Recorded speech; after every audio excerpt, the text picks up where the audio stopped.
Welcome to the finale of our campaign with Meliodas, where our counteroffensive would storm into enemy territory and, well, one of us was destined to end up at the bottom.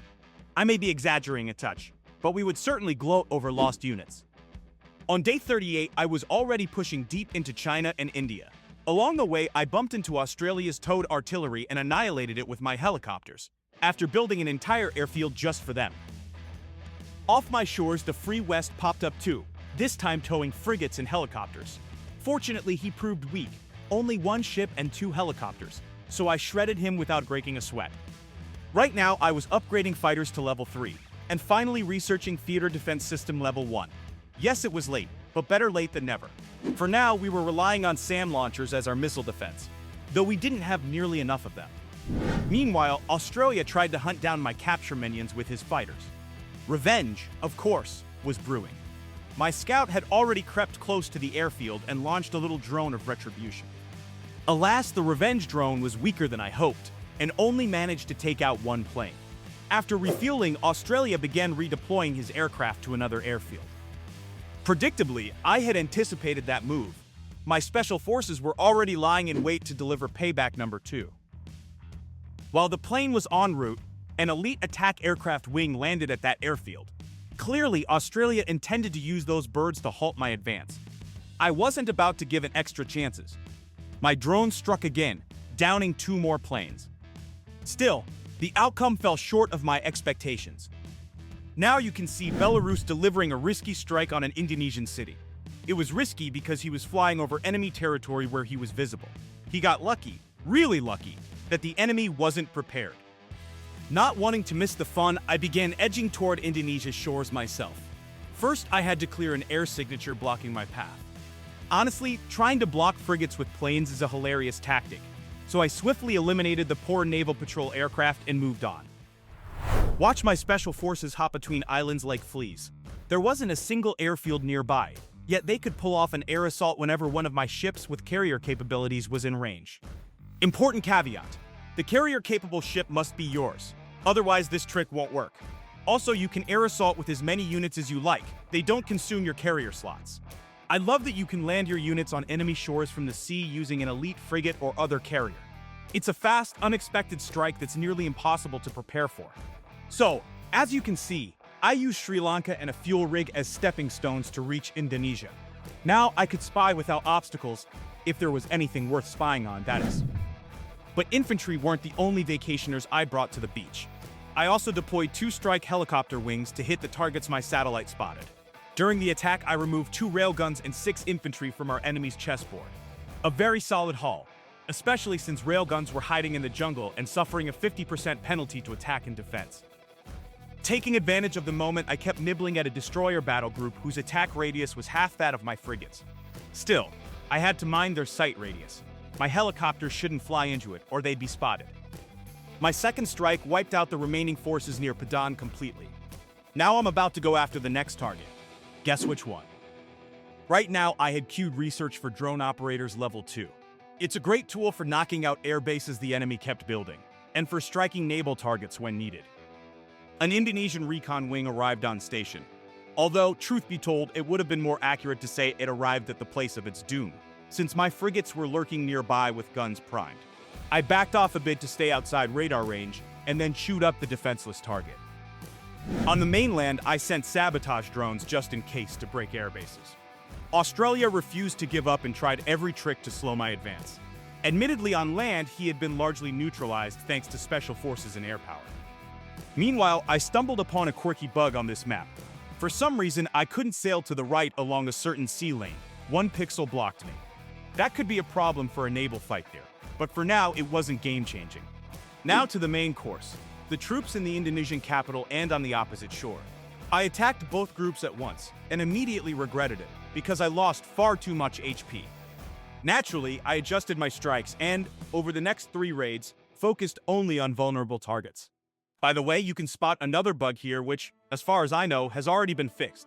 The number of elite armored fighting vehicles in stacks with them was always visible. Back to the action.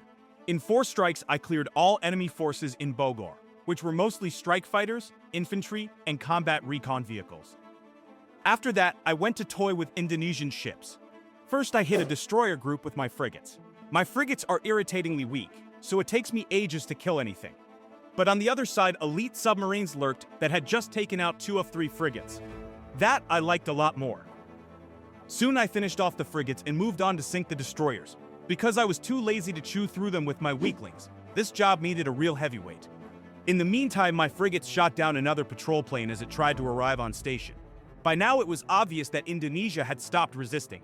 Australia was still in the game though, and he sent his planes to our oil rig to intercept Meliodas' heavy bombers. But he had no luck, because I saw everything and reacted accordingly. Long story short, my frigates predictably fried the Australian planes on patrol. Over the past 4 hours I had flown in a fresh helicopter wing using the airfield on the oil rig, and now I could continue beating up Indonesia. I also sent my elite Wolfpack and ASW helicopters to hunt enemy submarines. If you remember, near Yemen I destroyed an Indonesian elite submarine battle group level 3. So the enemy could theoretically have a full set of 15 units. I didn't find that many, but I did locate 3 destroyers. 2 submarine attacks were enough to send those Indonesian ships under the sea as well. I checked the other cities too, but they were empty. Spoiler ahead, Indonesia had evacuated his troops to the edge of the map, and they just stayed there until the match ended. Meanwhile, my scout finally reached the division that had eaten through a chunk of my HP, and by its composition it became obvious why. To prove that the long, convoluted transfer of special forces into Indonesia wasn't wasted, I waited until the enemy began loading into the transport, and then unleashed an elite loitering munition.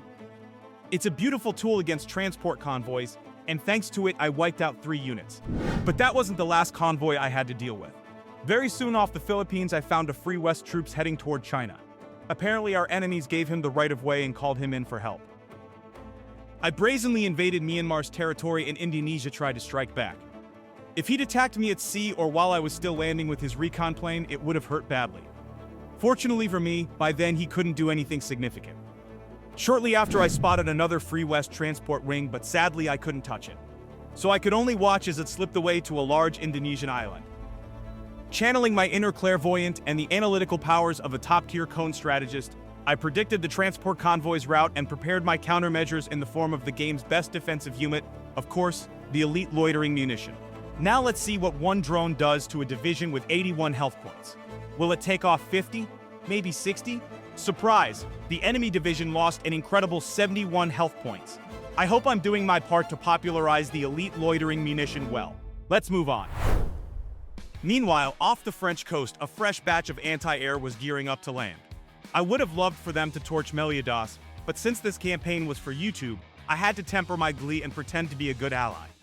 Even if you don't want to, always help your allies, otherwise nobody will play with you, like they do with me. I'm kidding, of course. That was ages ago, and not true. Still, I ended up wiping out enemy troops with my helicopters anyway. The next day, Free West tried to take Marseille again, but my helicopters were already in the area from last time, so I shredded him fast and didn't let him capture a single city. 3 days passed. Indonesia had fully left the game, but Australia still resisted and used many of his ships to sink my invaders. That had to stop, so my helicopters flew in for revenge. Also near Papua New Guinea, an Australian destroyer was doing the same dirty work. We'll come back to him later, but for now, we cleaned up an easier target. Corvettes are dangerous when all you have is infantry on a rickety raft. But when submarines take matters into their own hands, there's nothing left of the corvettes. But are infantry really useless in the water? Wait a second. We are about to bully a destroyer with our infantry. Australia, convinced he was the cleverest commander on the map, decided to engage my convoy in close combat, a fight where he could have dealt me double damage if I had been moving. You probably know this mechanic. However, that didn't happen because I stood my ground, in this case, water. In other words, he trapped himself in a pointless contact fight with me. All I had to do was hammer him with helicopters. Soon the enemy hit the retreat button, but there was no escape from the Baltic States. The Baltic infantry performed a ground-to-water envelopment maneuver around the destroyer, and my helicopters finished the job with a final fountain of spray as the cheeky ship went straight to the ocean floor. I had already fully relaxed because we were close to scoring enough victory points, so I started playing with the seasonal unit and sea mines. I'll tell you my impressions a little later. Since Meliodas relaxed even more than me, The honor of finishing the campaign fell to my hands. Right now, I was researching level 5 frigates and max level ASW helicopters. Everyone on this map had elite submarines, and these were the best counters. I found a wing of strike fighters and chewed through it with my frigate battle group. 2 were already vaporized, but then they went to refuel where my helicopters put the final, satisfying period and grounded them forever. Let's check the reports for what happened while I was asleep. You can see how I dealt with elite submarines. Dealt with is a bit generous. I simply parked my ships where enemy subs were most likely to pass, and luck did the rest. I lost 2 subs but destroyed 5, thanks to frigates and destroyers covering and overlapping each other's attack radius. After the air stuff, I turned to the troops holding the victory point. Reports show it was an AA division. Luckily, there was more infantry than other units. Although I took some notable return damage, progress was made and I eventually destroyed it, losing 1 helicopter due to my own slip-up. One day later, Free West tried to land in Gibraltar. Our forces were already there because spies had intercepted the enemy chatter pinpointing the attack location. That's why you don't simp on recon spies. They deliver the best intel. Meliodas' strikers were buzzing like mosquitoes over Madrid, and some had already been caught by the enemy's AA frog. My helicopters flew to assist, and in the meantime, the National Guard divisions took a bit of damage. I had already attacked once, eliminating 4 units. Unfortunately, I missed the moment to start recording, so let's watch the helicopters return to base triumphant. If you thought that was it, and Meliodas was safe, I'm happy to disappoint you. New enemy task forces were closing in, preparing a little assassination attempt. Fortunately, the situation was fully under control for the coastal security team. Because I am this team. Soon I took a hit from an enemy battle group, which told me there were frigates present. As you can see, 2 anti-submarine wings followed my standard helicopter wings, and I planned to use them even against surface ships. During the airstrike, I cleaned up the remaining ground forces and 2 attack helicopters. Wait, attack helicopters? Naturally, that piqued my interest, so I sent in the rest of my air minions to deal with these juicy overseas intruders. I also transferred special forces into Morocco for recon, but then realized I could use them to repel the enemy attack. I waited for the perfect moment to launch an elite loitering munition. There were 5 different targets in the drone strike radius, including an anti-air division with 6 SAM launchers. At this point, after all my self-praise, the question was no longer how many units I would shred, but how few would remain. In the end, 1 drone annihilated all 6 SAMs. I was more than pleased with that result. A few minutes later, my helicopters destroyed 2 elite submarines and an elite frigate. That combo is undeniably powerful, only in large quantities. Not like now, a few vulnerable units. With that, the American invasion was finished. 5 days passed. I restored my helicopters in the hospital and returned to bully the troops on the victory point. The enemy was still playing, but he hadn't come up with anything more creative than throwing even more units into my rotor ring grinder. But that wasn't the only highlight. On day 57, I finally exacted revenge on Australia for mocking me with his submarine fleet while my infantry were trying to capture islands in Oceania. I was lucky enough to find and trap the enemy subs in the shallows, where they suffered reduced HP. As a result, I destroyed 10 submarines with 0 losses. One day later, a handful of Patagonian ground forces and a few cruisers ended up on the shores of Portugal. Judging by amount of my battle groups and helicopters, this visit looked less like a carefully planned strike and more like a swim with sharks. By the way, I wasn't the only shark. Belarus was nearby with his missiles, which he launched using stealth bombers. You can see his rockets arriving one by one. Each dealt roughly 12-15 damage, which, as we'll later see, was partly absorbed by the many submarines in that battle group. Another tip on how to pretend to be a good teammate. If you plan to steal a few kills from an ally, at least have a plausible excuse that makes you look good. For example, I attacked that juicy stack of ground troops and cruisers because it contained several submarines that my ally couldn't remove with his missiles and planes. Sounds legit and trustworthy, right? No doubt about it. Absolutely.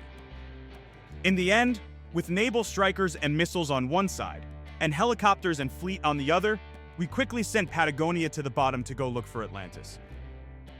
Now let's move to our final opponent. As I already mentioned, I plan to chill and toy around with the then new seasonal unit, the Elite AFV. For a quieter life, I decided to wipe out the active enemies sitting right under our noses. I declared war on Ghana and attacked a sonar signature with my destroyers. It ended quickly and painfully, but not for me. At the same time, my frigates were pounding away with their AA strikes on two unlucky wings of strike fighters. Since my opponent just sat there doing nothing, the outcome was a foregone conclusion. With each attack, I deleted one plane from each wing. I also sent my helicopters hunting for elite subs, and I found them. Don't think I was just absurdly lucky. I simply followed the usual WW3 player logic, the same one I use myself. Place battle groups close together for better survivability. But this time it didn't help Ghana, and I tore him apart with helicopters. That ended my combat operations, and I went off to play with mines. I hope you'll enjoy my little experiments. First, I spanned mines in both deep and shallow water. Then I checked if they were overstacked. Just like other naval stacks, after 5 units they start to lose efficiency. But it is still a beefy, dangerous group. An ideal way to create barriers for the enemy. Next, I tested whether mines would regenerate HP in shallow water. To do that, I provoked a war with insurgents, made them attack my mines, and waited a few days to see if the health came back. And it did. So yes, mines can regenerate. I hope you make use of this valuable knowledge. My second test was with the elite AFV. I racked my brain over what kind of stack could keep its amphibious ability while still being able to capture land, for its kind of sudden backline operations. Potentially, you could mix in Marines and Special Forces with their ability to use both elite loitering munition and elite UGV. I thought this might be a decent buff to a normal land stack for close combats. However, my conclusion was that this stack was still insanely expensive, weak, and pointless. The familiar artillery, air, anti-air, and Special Forces stacks do all the jobs far more efficiently than this Frankenstein monster. On the other hand, looking at the unit alone, it does have some fun features. Its speed in shallow water and rivers is incredible. In rivers, it's even faster. Right now, with a rush, it swims faster than a helicopter flies. That's genuinely funny. On levels 2 and 3, it even gains anti-air. In other words, you can try to ambush enemy aircraft on patrol with your AA by outmaneuvering them. But still, to me, it feels overpriced and useless. So my verdict, the unit is completely unplayable, despite its unique functions and strong anti-infantry attack. By this point, Meliodas and I were ready to wrap up the campaign. I finally captured the victory point and even overshot the score a bit, naturally, to farm more gold. Despite all my ungodly efforts, the next day I finally saw the victory screen, and that I took second place. Meliodas had 800 points more than me. In this match, he was truly ravenous, like a cat in front of an open tuna can. I also checked where our opponent's forces ended up. Indonesia had scattered his troops literally across the whole map. He still had 19 units, mostly infantry and ships, but they were everywhere. Australia had 17 units left, including aircraft and ships. Free West, Patagonia, Iceland, and Peru still had troops on the board as well, but nothing we couldn't handle. The funny thing is that I had only built my navy relatively late. So technically the enemy always had a naval advantage, but they never dared to use it. Overall, I really like this map. It's non-standard and changes defensive play with ships and rivers quite a lot. Meliodas is a great guy, and the seasonal unit is absolute trash.